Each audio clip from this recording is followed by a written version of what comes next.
सम्मानित नागरिकों नमस्कार। मैं प्रवीण मिश्रा पुनः उपलब्ध हो गया हूँ जानकारी को लेकर, और आज मिर्च के पौधे के बारे में जानकारी दी जा रही है।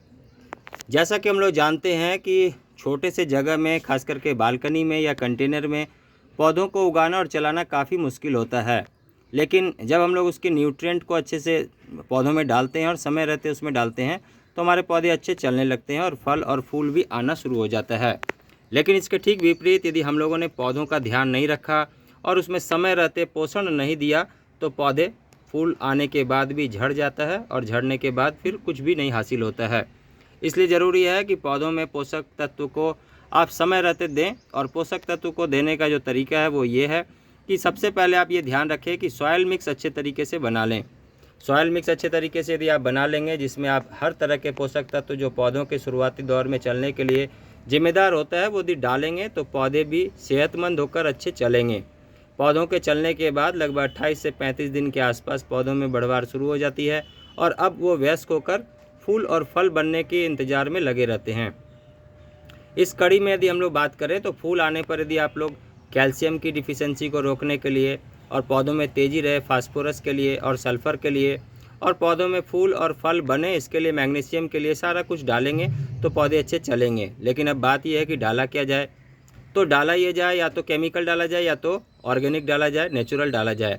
तो हम लोगों ने नेचुरल तरीका अपनाया हुआ है, जिसमें हम लोग बात करते हैं कि घर से निकलने वाले कचरे को अपने घर में ही कंट्रोल कीजिए और घर में खाद बनाइए। खाद बनाने के लिए देखिए इस तरह का ड्रम हमने रखा हुआ है और इस ड्रम में ये सारा मैनेजमेंट मेरा चलते रहता है कि घर से निकलने वाला कचरा सड़क पर ना जाए।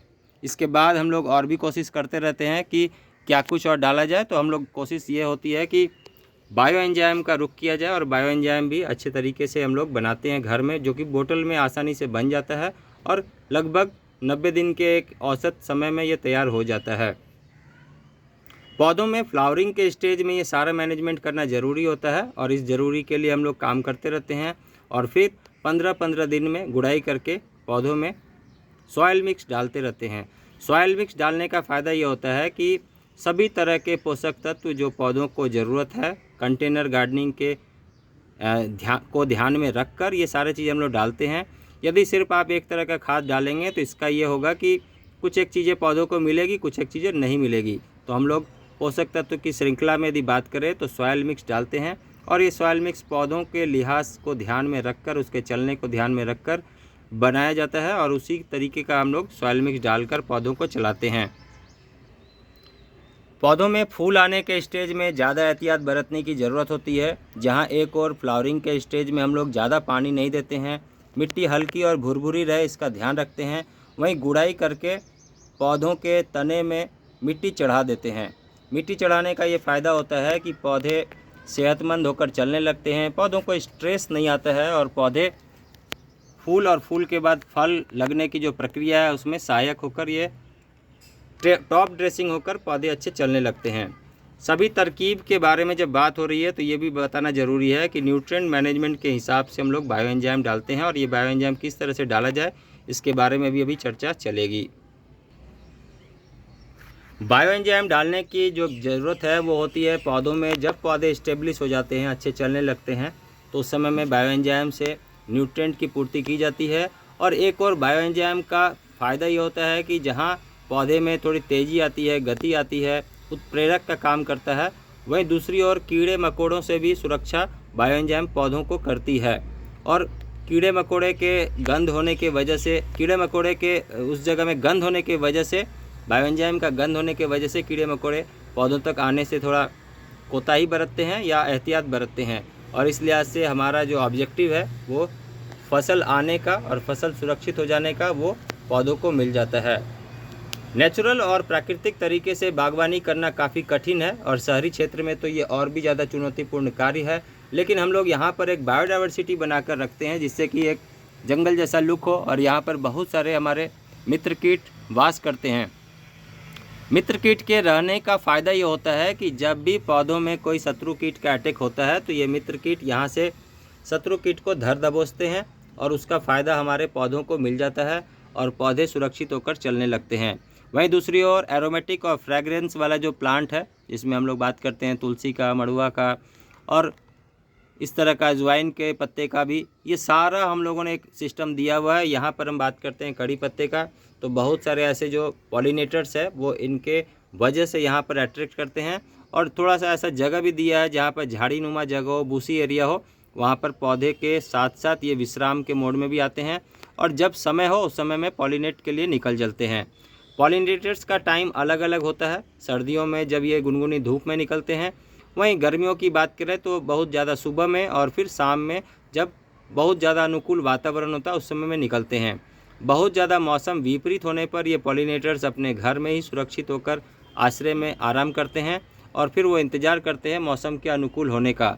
पॉलिनेटर्स को अट्रैक्ट करने के लिए कुछ एक और चीज़ों पर ध्यान दिया जाना चाहिए जिसके बारे में अभी चर्चा हो रही है। पौधों में पोषक तत्व का एक और जहां देना अच्छी बात है, वहीं दूसरी ओर हमारे प्राकृतिक अवयव को अट्रैक्ट करके हमारे घर तक ही रखना भी ये बहुत ज़रूरी हो जाता है। इसलिए कुछ एक ऐसे फ्लावर्स जो पॉलिनेटर्स को, तितलियों को अट्रैक्ट करते हैं, हनी बीज, बटरफ्लाइज को अट्रैक्ट करते हैं, उनका भी लगाया जाना ज़रूरी होता है हमारे छत पर।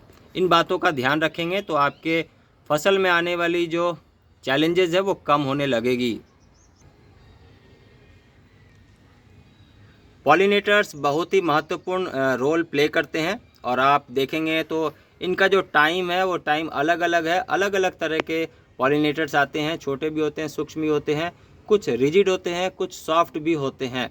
तो हम लोग यदि यहाँ उनके लायक व्यवस्था रखेंगे, अनुकूल वातावरण रखेंगे तो यहाँ पर आकर रुकेंगे और जब समय रहे तो ये पौधों के लिए फ़ायदा भी कर देंगे।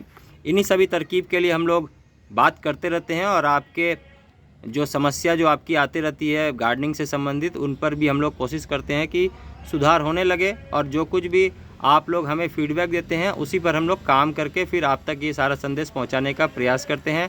और शहरी बागवानी की बात करें तो ये जो चैलेंज है, चुनौती है, उसको कम करने का हम लोगों ने एक प्रयास किया है। आपको यदि वीडियो अच्छा लग रहा होगा तो आप अपने आसपास के लोगों को भी प्रेरित करके अपने घर में होने वाली चुनौती गार्डनिंग संबंधित कम कर सकते हैं, क्योंकि आपके घर में जो चुनौतियां हैं यदि वो डाइवर्ट हो जाए, ज़्यादा से ज़्यादा लोगों के बीच बढ़ जाए तो आपके चैलेंज भी कम हो जाएंगे। तो आज इन पौधों में जो हमारे पास फसल आई है उनको एंजॉय करने का भी टाइम है और जब ये तुड़ाई ना हो तो फिर नया फसल भी नहीं आ पाता है। ये भी ध्यान रखेंगे कि फसल में तुड़ाई भी एक प्रक्रिया है और ये तुड़ाई भी जब फसल आ जाए, समय आ जाए, अनुकूल हो जाए तो आप ज़रूर से तोड़ लें और तोड़ने के बाद एंजॉय करें।